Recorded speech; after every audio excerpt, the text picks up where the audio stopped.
Item ಯಾವುದೇ ಇರಲಿ try ಮಾಡಿ ಆಚಿ ಚಿಕನ್ ಮಸಾಲಾ. ಗ್ಯಾರಂಟಿ ಯೋಜನೆಯ ಪರಿಷ್ಕರಣೆಗೆ ಸರ್ಕಾರ ಬಿಗ್ ಪ್ಲಾನ್ ಮಾಡಿದೆ ನೋಡಿ. ಯಾವುದು ಉಮ್ಮೀದಿನಲ್ಲಿ ಘೋಷಣೆ ಮಾಡಿಬಿಟ್ರು, ಅದರ ಪರಿಣಾಮ ಏನು ಅಂತ ಗೊತ್ತಾಗ್ತಾ ಇದೆ. ಉಳ್ಳವರೆಲ್ಲರೂ ಕೂಡ ಇಂಥ ಯೋಜನೆಗಳ ಫಲಾನುಭವಿಗಳಾಗ್ಬಿಟ್ರೆ ಗತಿ ಏನಾಗಬೇಕು?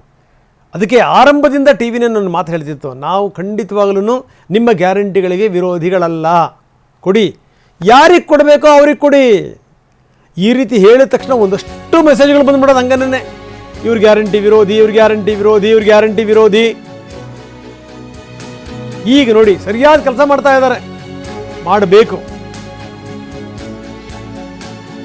ಏನು ಬೇಕಾದ ಗೃಹಲಕ್ಷ್ಮಿ ಯೋಜನೆಯ ಫಲಾನುಭವಿಗಳು, ಬೇಕಾದ ಗೃಹಜ್ಯೋತಿ ಫಲಾನುಭವಿಗಳು, ಏನಿದ್ರ ಅರ್ಥ ಇದು?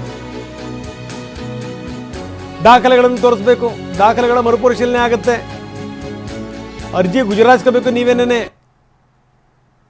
ನೀವು ಅರ್ಜಿ ಗುಜರಾಯಿಸ್ಕೊಂಡಾದ ಮೇಲೆ ನಿಮ್ಮ ಮನೆಗೆ ಅಧಿಕಾರಿಗಳೇ ಬರ್ತಾರೆ, ಸರ್ವೆ ಮಾಡ್ತಾರೆ. ಮನೆ ಮನೆಗೆ ತೆರಳಿ ದಾಖಲೆಗಳ ಪರಿಶೀಲನೆ ಆಗುತ್ತೆ, ಆಗಬೇಕು. ಇಲ್ಲೊಂದು ಮನವಿ ಇದೆ ನಮ್ಮದು. ಹೋದಂಥ ಸಂದರ್ಭದಲ್ಲೂ ಕೂಡ ಯಾರನ್ನಾದರೂ ಸಂಬಂಧಪಟ್ಟಂಥ ಅಧಿಕಾರಿಗಳನ್ನು ಅಡ್ಜಸ್ಟ್ ಮಾಡ್ಕೊಂಡು ಮತ್ತೆ ಫಲಾನುಭವಿಗಳು ಕಂಟಿನ್ಯೂ ಆಗಿಬಿಡ್ತಾರ, ಅದರ ಮೇಲೂ ಕೂಡ ಕಣ್ಣಿಟ್ಟಿರಬೇಕು. ಒಂದು ಸಂದೇಶ ರವಾನೆ ಆಗಬೇಕು. ನಿಮಗೆ ಯಾರನ್ನು ಕಳಿಸ್ತಾ ಇದ್ದೀವಲ್ಲ ನಾವು, ಅವರ ಮೇಲೆ ನಿಮ್ಮನ್ನು ಕಾಯಕ್ಕೆ ಒಂದೆರಡು ಜನ ಇದ್ದಾರೆ, ಹದ್ದಿನ ಕಣ್ಣಲ್ಲಿ ನೋಡ್ತಾ ಇರ್ತಾರೆ ಅನ್ನುವಂಥ ಸಂದೇಶ ರವಾನೆ ಆಗಬೇಕು. ಇಲ್ಲಾಂದರೆ ಕಷ್ಟ.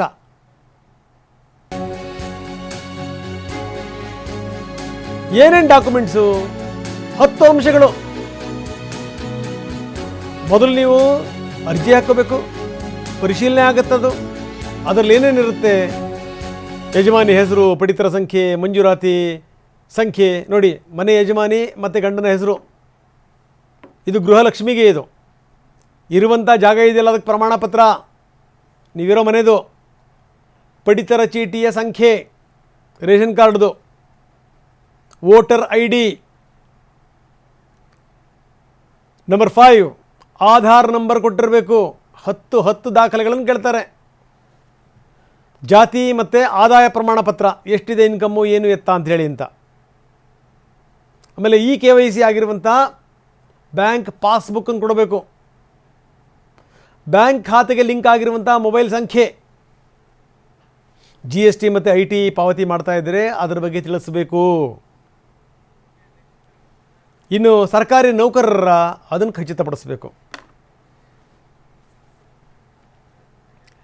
ಸೊ ಇದು ಸಂಖ್ಯೆ ಭಾಳ ಇಷ್ಟು 10 ಅಂಶಗಳನ್ನು ಕೊಡಬೇಕು. ನೋಡಿ, ಹಿಂದೆ ಒಂದು ವಿಡಿಯೋ ಓಡಾಡ್ತಾ ಇತ್ತು, ಭಾಳ ಅದ್ಭುತವಾದಂಥ ವಿಡಿಯೋ. ಹೆಸರಿಗೆ ಮಾತ್ರ BPL ಕಾರ್ಡ್ ಹೋಲ್ಡರ್ಸ್ ಇದು, ಅವ್ರ ಮನೆ ಹೆಂಗಿರುತ್ತೆ ಅಂತ. ಅವ್ರ ಮನೆ ನೋಡೋಕೆ ಒಂಥರ ಗುಡಿಸ್ಲ ಥರ, ಒಂಥರ ಅಲ್ಲಿ ಇಲ್ಲಿ ಎಲ್ಲ ಚಕ್ಕಳ ಬಿದ್ದಿರೋದು, ಪೇಂಟ್ ಹೋಗಿರೋದು, ಇನ್ನು ಮುರಿದು ಬೀಳುತ್ತೇನೋ ಅಂತ. ಆ ಮನೆಯಿಂದ ಒಳಗಡೆ ಹೋಗಿ ಇಣುಕು ನೋಡಿದ ತಕ್ಷಣ ಎಲ್ಲ ಸೌಲಭ್ಯಗಳು, ಮನೆ ಅದ್ಭುತವಾಗಿರ್ತಾ ಇತ್ತು. ಅಂದರೆ ಇದು ನಮ್ಮಲ್ಲಿ ಹೆಂಗೆ ನಾವು ದಾಖಲೆಗಳನ್ನು ಕೊಟ್ಟು ಯಾವ್ಯಾವುದನ್ನು ಪಡಿತೀವಿ ಅಂತ ಒಂದು ಬೆಸ್ಟ್ ಎಕ್ಸಾಂಪಲ್. ಇಲ್ಲಿ ನೋಡಿ, ಈಗಿದೆ ಏನೇನನ್ನು ಘೋಷಣೆ ಮಾಡಬೇಕು, ಏನೇನು ಕೊಡಬೇಕು. ನಾವಾಗಲೇ ಹೇಳಿದ್ವಿ 10 ಪಾಯಿಂಟ್ಗಳು. ಏನು ಘೋಷಣೆ ಮಾಡಬೇಕು? ನೀವೇ ಸ್ವಯಂ ಪ್ರೇರಿತರಾಗಿ ಘೋಷಣೆ ಮಾಡಬೇಕು. ಸ್ವಯಂ ಪ್ರೇರಿತವಾಗಿ ನಾನು ಕೊಟ್ಟಿರುವಂಥ ಎಲ್ಲ ಮಾಹಿತಿಗಳು ಕೂಡ ಸುಳ್ಳಲ್ಲ, ಸುಳ್ಳಾದರೆ ನೀವು ಕಾನೂನು ಕ್ರಮ ಜರುಗಿಸಿ, ನಾವು ಅದಕ್ಕೆ ಬದ್ಧರಾಗಿದ್ದೀವಿ. ಹಿಂಗಾಗಬೇಕು ನೋಡಿ. ಏನಾಗಿತ್ತು ಇದನ್ನು ಮೊದಲೇ ಮಾಡೋಕ್ಕೆ? ಅದಕ್ಕಿಂತ ಮೊದಲೇ ಒಳ್ಳೆಯವರಾಗ್ಬಿಡಿ ನೀವು. DK ಅದನ್ನೇ ಹೇಳ್ತಾರೆ, ನಿಮಗೆ ನೀವೇ ಘೋಷಣೆ ಮಾಡ್ಕೊಂಬಿಡ್ರಪ್ಪ, ನಿಮಗೆ ನೀವೇ ಘೋಷಣೆ ಮಾಡ್ಕೊಂಬಿಡಿ, ಸ್ವಯಂ ಪ್ರೇರಿತವಾಗಿ ನಾವು ಗ್ಯಾರಂಟಿ ಬಿಡ್ತಾ ಇದ್ದೀವಿ. DK ಶಿವಕುಮಾರ್ ಹೇಳಿದ್ದಾರೆ, ಒಳ್ಳೆಯದು. ನಮ್ಮ ರಾಜ್ಯದ ಫಲಾನುಭವಿಗಳಿಗೆ ಸಿಗಬೇಕು. ಅಕ್ಕಪಕ್ಕದ ರಾಜ್ಯದವರೆಲ್ಲ ಓಟ್ ಹಾಕೋಕ್ಕೆ ಹಿಂಡು ದಂಡು ತಗೊಂಡು ಹೋಗ್ಬಿಡ್ತಾರೆ ಇಲ್ಲಿಂದ. ನೀವು ತಮಿಳ್ನಾಡಿನಲ್ಲಿ ಮತದಾನ ಆಗ್ತಾ ಇದೆ ಅಂತಂದ್ರೆ ಇಲ್ಲಿಂದ ಹೊಂಟರು ಅಂತಲೇ ಗಂಟು ಮೂಟೆ ಕಟ್ಕೊಂಡು ವಾರಗಟ್ಟಲೆ ಬರಲ್ಲ.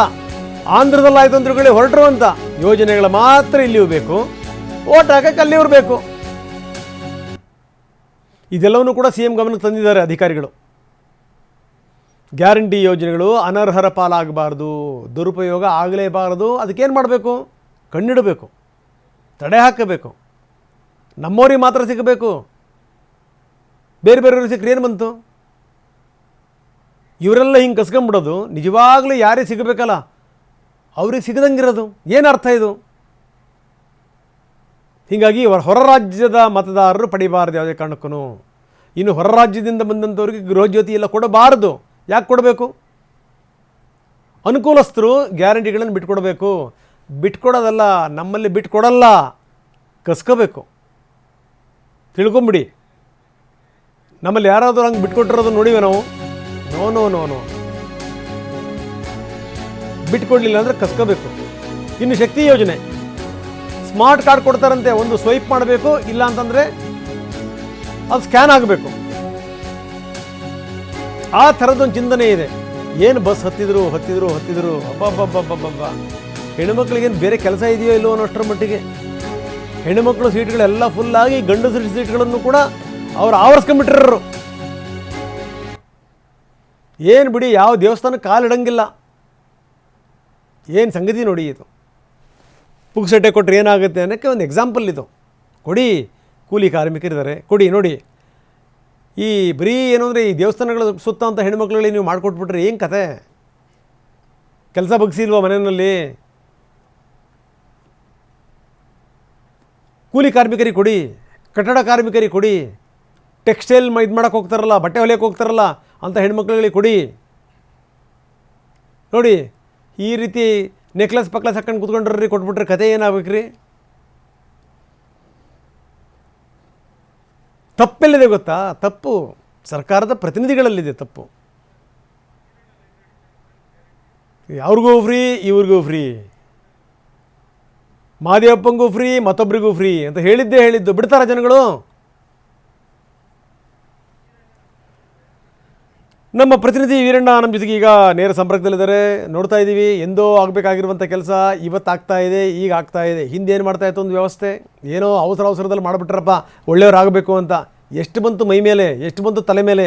ಈಗ ಎಚ್ಚೆತ್ಕೊಂಡಿದ್ದಾರೆ, ಈಗ ಆಗಲೇಬೇಕು. ಹಿಂಗಾಗಿರೋ ಅಂತಂದರೆ ಡಿ ಕೆ ಶಿವಕುಮಾರ್ ಮೊದಲೇ ಒಂದು ಕರೆ ಕೊಟ್ಟಿದ್ದಾರೆ, ಉಳ್ಳವರು ಬಿಟ್ಕೊಟ್ಬಿಡಿ, ಉಳ್ಳವರು ಶಿವಾಲಯವ ಕಟ್ಟುವರಯ್ಯ, ನಾನೇನೋ ಮಾಡಲ್ಲಯ್ಯ, ಕೂಡಲ ಸಂಗಮ ದೇವ ಅಂತಿತ್ತಲ್ಲ, ಹಂಗೆ ಉಳ್ಳವರು ನೀವು ಗ್ಯಾರಂಟಿ ತಗೋಬಾರ್ದು, ಉಳ್ಳವರು ಗ್ಯಾರಂಟಿನ ಬಿಟ್ಕೊಡಬೇಕು. ತಲುಪಬೇಕಾದಂಥವ್ರಿಗೆ ತಲುಪಬೇಕು. ಈ ಸಂದೇಶ ಸರಿಯಾಗಿ ರವಾನೆ ಆಗುತ್ತಾ ಇರೋಣ? ರಂಗನಾಥ್, ರಾಜ್ಯ ಸರ್ಕಾರ ಈ ಗ್ಯಾರಂಟಿ ಪರಿಷ್ಕರಣೆ ವಿಚಾರದಲ್ಲಿ ಎಚ್ಚರಿಕೆ ಹೆಜ್ಜೆ ಇಟ್ಟಿದೆ. ಯಾಕಂದ್ರೆ ಗ್ಯಾರಂಟಿ ಜಾರಿ ಆದಾಗಿಂದ ಅಂದ್ರೆ 2023 ಎಲೆಕ್ಷನ್ ಆಯ್ತು, ಸರ್ಕಾರ ರಚನೆ ಆಯ್ತು. ಸರ್ಕಾರ ರಚನೆ ಆಗಿ ಒಂದೆರಡು ತಿಂಗಳಲ್ಲಿ 3 ಗ್ಯಾರಂಟಿಗಳನ್ನ ಸರ್ಕಾರ ಜಾರಿ ಮಾಡಬೇಕು ಅಂತ ಸಾಕಷ್ಟು ಒತ್ತಾಯವಿತ್ತು. ಆ ಒತ್ತಾಯದಂತೆ ಸರ್ಕಾರ ತರಾತುರಿಯಲ್ಲಿ ಜಾರಿ ಮಾಡಿತು. ಆದ್ರೆ ಯಾರಿಗೆ ಅರ್ಹರಿಗೆ ಗ್ಯಾರಂಟಿ ಕೊಡಬೇಕು ಅಥವಾ ಅನರ್ಹರಿಗೆ ಗ್ಯಾರಂಟಿ ಸಿಕ್ತು ಅನ್ನೋದ್ರ ಬಗ್ಗೆ ಯೋಚನೆ ಮಾಡಲಿಲ್ಲ. ಗ್ಯಾರಂಟಿ ಜಾರಿ ಮಾಡಿದೀವಿ ಅಂತ ಸರ್ಕಾರ ಹೇಳ್ತು. ಅದರಂತೆ ಸರ್ಕಾರ 3 ವರ್ಷ ಈಗ ಗ್ಯಾರಂಟಿ ಫಲಾನುಭವಿಗಳಿಗೆ ಹಣವನ್ನ ಜಮೆ ಮಾಡ್ತು. ಆದ್ರೆ ಸರ್ಕಾರ ಕಳೆದ 3 ವರ್ಷಗಳಲ್ಲಿ ಆರ್ಥಿಕವಾಗಿ ಸಾಕಷ್ಟು ನಷ್ಟವನ್ನ ಅನುಭವಿಸಿದೆ. ಸರ್ಕಾರದ ಬೊಕ್ಕಸಕ್ಕೆ ಸಾಕಷ್ಟು ನಷ್ಟ ಉಂಟಾಗಿದೆ. ಹೀಗಾಗಿ ಸಿಎಂ ಡಿ ಕೆ ಶಿವಕುಮಾರ್ ಅವರು ಸರ್ಕಾರದ ಬೊಕ್ಕಸಕ್ಕೆ ನಷ್ಟವನ್ನ ಕಡಿಮೆ ಮಾಡೋದಕ್ಕೆ ಒಂದು ಗ್ಯಾರಂಟಿ ಪರಿಷ್ಕರಣೆಯ ಒಂದು ಹೆಜ್ಜೆ ಇಟ್ಟಿದ್ದಾರೆ. ಅದು ಕೂಡ ಒಂದು ರೀತಿ ಹಾವು ಸಾಯಬಾರ್ದು, ಈ ಸೈಡ್ ಕೋಲು ಮುರಿಬಾರ್ದು ಅನ್ನೋ ರೀತಿ ಸರ್ಕಾರಕ್ಕೆ ಕೆಟ್ಟ ಹೆಸರು ಬರದಂತೆ ಈಗ ಎಲ್ಲ ರೀತಿಯಲ್ಲಿ ವ್ಯವಸ್ಥೆಯನ್ನ ಮಾಡಿದ್ದಾರೆ. ಅಂದ್ರೆ ಹೊಸದಾಗಿ ಅರ್ಜಿ ಕರೆದ್ರೆ ಸಾಕಷ್ಟು ಆಕ್ರೋಶವನ್ನ ಸರ್ಕಾರ ಎದುರಿಸಬೇಕಾಗುತ್ತೆ. TV9 ಮುಖಾಂತರವೇ ಸಾಕಷ್ಟು ಮಹಿಳಾ ಏನು ಫಲಾನುಭವಿಗಳು ಆಕ್ರೋಶವನ್ನು ಹೊರಹಾಕಿದ್ರು, ತಮ್ಮ ಆಕ್ರೋಶವನ್ನು ಹೊರಹಾಕಿದ್ರು. ಯಾಕಂದ್ರೆ ಹೊಸದಾಗಿ ಅರ್ಜಿ ಕರೆದ್ರೆ ಸಾಕಷ್ಟು ಸಮಸ್ಯೆ ಆಗತ್ತೆ, ಮತ್ತೆ ಸರ್ಕಾರ ಸಮಸ್ಯೆ ಎದುರಿಸಬೇಕಾಗತ್ತೆ. ಹೀಗಾಗಿ ಗ್ಯಾರಂಟಿ ಪರಿಷ್ಕರಣೆ ಸಂಬಂಧ ಮರು ಅರ್ಜಿ ಪರಿಶೀಲನೆ ಮಾಡಬೇಕು, ಮರು ಅರ್ಜಿ ಸಲ್ಲಿಸಬೇಕು. ಮರು ಅರ್ಜಿ ಸಲ್ಲಿಕೆ ಮಾಡಿದ್ರೆ ಅವರ ದಾಖಲಾತಿಗಳನ್ನ ಪರಿಶೀಲನೆ ಮಾಡಬೇಕು.